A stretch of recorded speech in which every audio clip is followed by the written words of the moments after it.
Pride 2022, everyone. I am so excited about this year's Pride that I just had to come on and let you know about. One, just welcome you into a new Pride Month celebration. And we've got so much to celebrate as we have made so much progress in the last year, and we're continuing to make huge amounts of progress in the world. We've still got work to do, but let's celebrate what we've done so far. And I just want to tell you about a couple of things that we've got coming up in Pride from some recent workshops that I did. I just recently came through my own huge transformational experience when I led a new workshop version called the GBTQ Heroes Journey to Infinite Potential.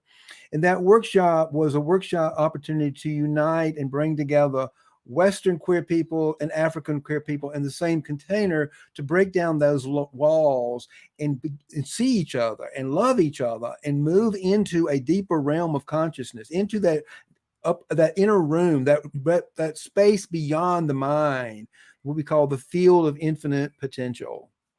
And as another way of looking at it, it is the field of creative unconditional love energy. And what we discovered was so enormous, so vast, so abundant, and particularly in the hearts of the queer African people.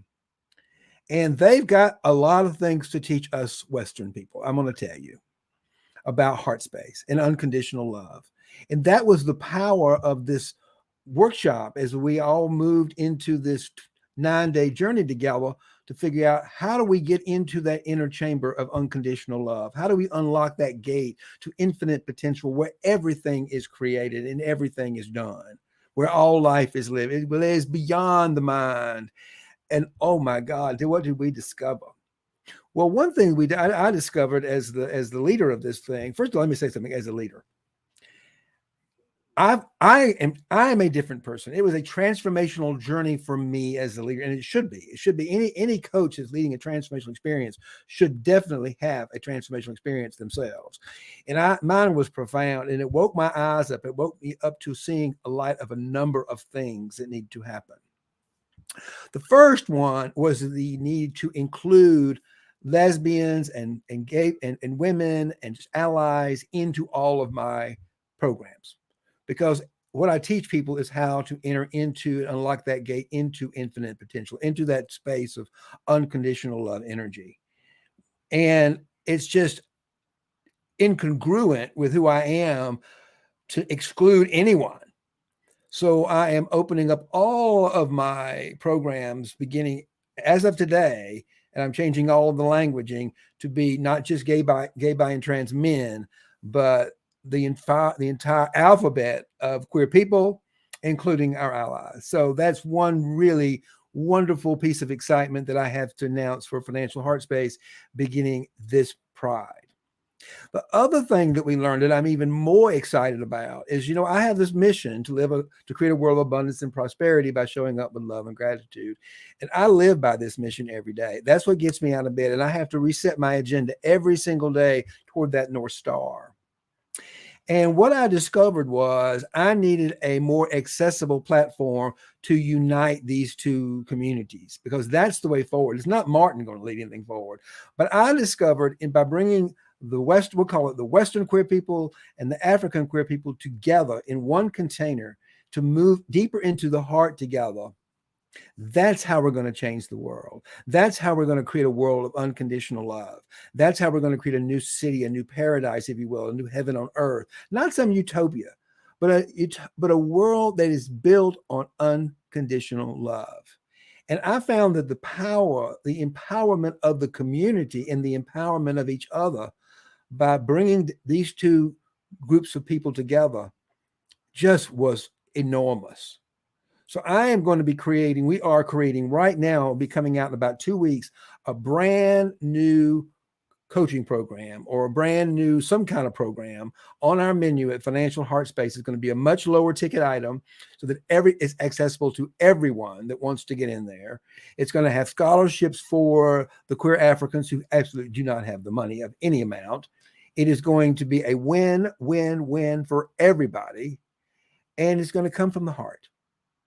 and it's going to achieve my purpose, which is to bring these two communities together, to open our hearts to a deeper chamber of love in the world.